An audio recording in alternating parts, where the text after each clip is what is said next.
如果大家仲記得呢，今年春天我去咗倫敦最大嘅春季手作展 The Stitch Festival。其實喺同一日呢，我仲去咗附近一個地方，嗰度呢離會場非常之近，只需要過一條馬路，直行1分鐘左右呢，就會去到一個叫做 Camden Passage 金頓通道嘅地方。Camden Passage 呢係倫敦 Islington 一條好出名嘅文青小巷，係古董市集、復古小店、精品咖啡店嘅集中地。呢條小巷呢，你係揾唔到連鎖品牌嘅，揾到嘅都係極具特性嘅獨立小店，感覺就好似去咗東京嘅下北澤或者台北嘅赤峰街咁。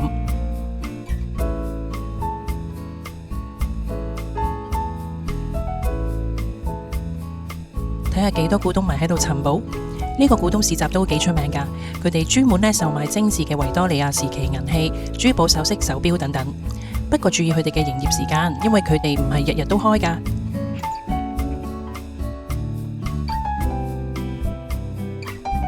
而正正喺古董市集嘅對面呢，就隱藏住一間全英國甚至全世界編織迷都會認識嘅夢幻無線小店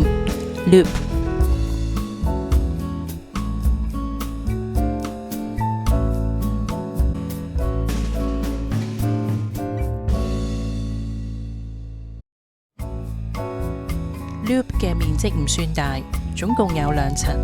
設計呢就好似一間英式嘅鄉村小屋，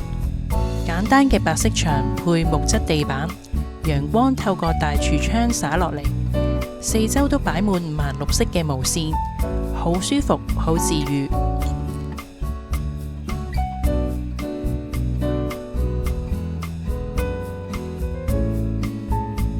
呢度最大嘅樂趣呢，就係尋寶啦。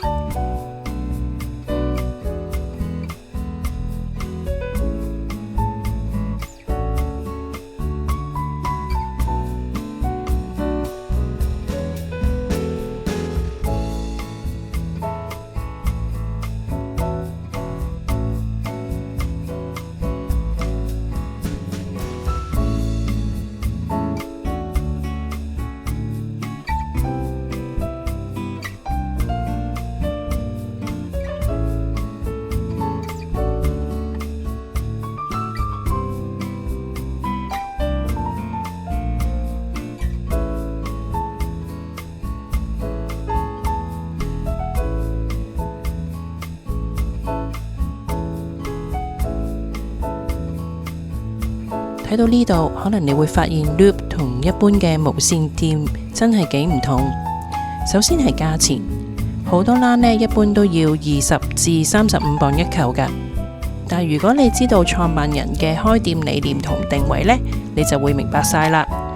佢唔係要做一般嘅無欄店，而係要將全世界最好、最有特色嘅無線呢集中喺佢嘅小店入邊。所以如果你係要嚟揾一啲 mass production 一球幾磅嘅人造纖維無欄呢度可能呢就會令你失望啦。係一條比較細嘅，但係都達到成個膊頭嘅三角披肩。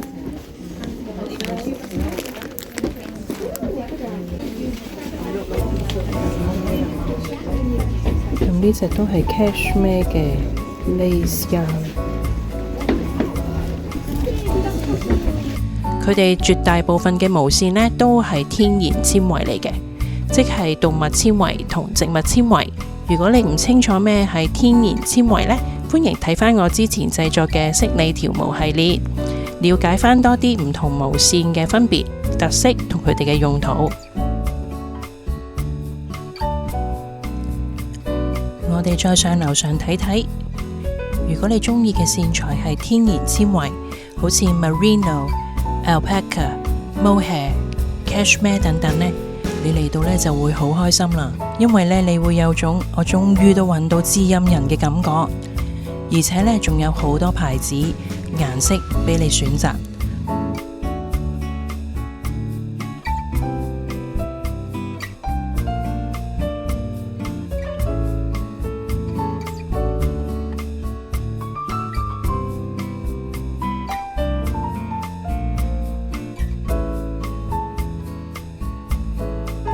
喺呢個地方，你除咗可以親眼見到好多唔同種類嘅天然纖維呢，仲可以咧親手去撫摸下佢哋。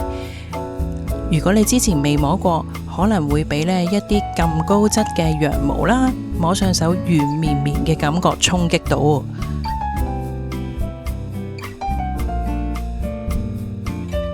另外 Loop 呢係好熱刺去搜尋世界各地嘅獨立手染線，同埋好支持呢小型獨立染線嘅品牌嘅。好多人會問，究竟手染線有咩咁勁呢？點解一紮可以賣到20-30磅咁貴㗎？其實手染線呢，就係由染線師用人手一層一層咁樣加染料上去線材度嘅。每一紮呢，其實都有獨一無二嘅深淺變化，就好似畫油畫咁。每一幅都唔同，亦都好有立體嘅層次感。呢啲呢係機器呢複製唔到嘅手工溫度，亦都係手染線最迷人嘅地方。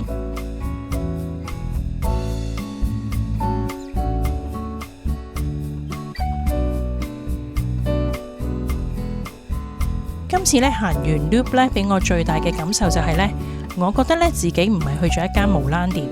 而係去咗一個色彩繽紛嘅美術館睇藝術品咁樣，你好自然呢就會沉醉喺呢個充滿色彩同溫度嘅國度。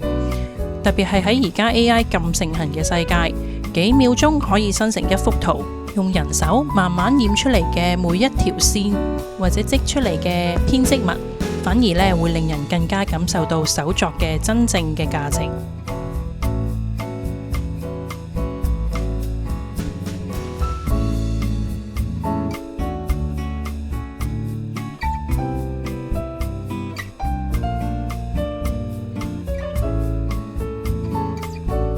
街呢好肚餓啦，我去咗呢一間都係喺 Camden Passage 評分唔錯嘅日式茶室，叫做 Kazuda 100。因為我本身係綠茶控嚟嘅，知道附近呢有綠茶嘅食品呢都會想試下嘅。個綠茶巴斯克蛋糕呢好味，值得一試。而嗰杯 Matcha Latte 呢就淡咗啲啦，我都係中意呢比較苦少少嘅 Matcha Latte 多啲。今日嘅分享就去到呢度啦，希望大家呢中意，亦都會睇埋我其他嘅影片啦。如果你仲未訂閱呢，就希望 subscribe 我呢個 channel， 同埋 follow Yan Loves Yarn 嘅 social media 啦。如果你覺得呢個 channel 都幾啱你 channel 呢，仲可以用超級感謝功能嚟支持我㗎，我會分享更多歐式技巧、patterns 同埋歐式生活。